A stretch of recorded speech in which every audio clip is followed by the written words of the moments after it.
राधे राधे महाराज जी। महाराज जी, मेरे सारे काम बिल्कुल आखिरी तक पहुंच के रुक जाते हैं महाराज जी, ऐसा क्यों होता है इन परिस्थितियों में? पूर्व पाप हमें असफलता प्रदान करके दुख का अनुभव कराता है। पूर्व पुण्य सफलता प्रदान करके सुख का अनुभव कराता है। अब उन पूर्व पापों को नष्ट करने के लिए तप करो, भजन करो, व्रत रहो। मान लो महीने में 2 व्रत रह जाओ एकादशी के, और खूब नाम जप करो, कुछ स्तोत्र पाठ करो, तीर्थ याटन करो, जिससे तुम्हारे पाप नष्ट हो जाएं, तो वो तुम्हारे को सफलता प्रदान करेंगे। नहीं, पाप ही असफलता प्रदान करते हैं।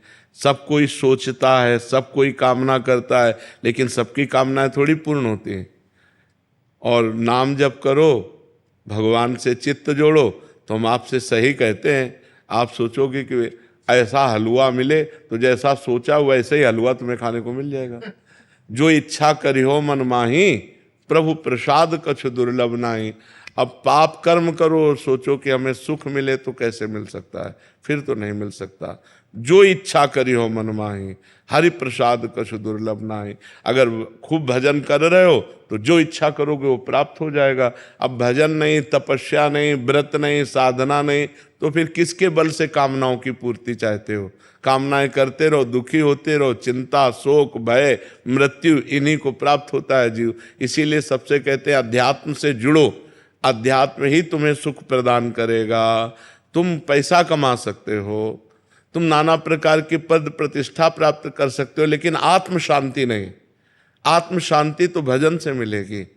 आप गरीब हो लेकिन धर्म से चलते हो, प्रसन्न हो, इससे बढ़िया जीवन क्या है? आप धनी हो, वासनाओं का भूत चढ़ा हुआ है, भोगों में पागल हो, अशांत हो, चिंतित हो, दुखी हो, इससे बड़ा नरक क्या है? तो जो सुख है वो शांति में है। जो शांति है वो परमात्मा स्वरूप है। भगवान का स्वरूप क्या है? शांताकारम। भगवान शांत आकार है ना, तो वो शांति, हम भगवान के अंश है ना, तो हमें शांति चाहिए। भगवान क्या है? आनंद सिंधु सुख राशि। तो हम आनंद चाहते हैं, तो आनंद भोगों में नहीं, भगवान में है। भगवान का नाम जप करो, भगवान के चरित्र सुनो, और बड़े बूढ़ों की सेवा करो। ये बात सब अपने दिमाग में रख लो। जो अपने बड़े बूढ़ों का तिरस्कार करते हैं वो कभी सफल नहीं हो सकते। अगर सफलता प्राप्त करनी है तो माता पिता की आराधना करो, वयोवृद्धों की आराधना करो, तप करो, व्रत करो, नाम जप करो, अभी उन्नति होने लगेगी। अब खाते मुर्गा मुर्गी हैं, करते बेविचार है, नशा करते हैं, उन्नति चाहते तो कैसे हो पाएगी? पुण्य है तब तक आनंद ले लो।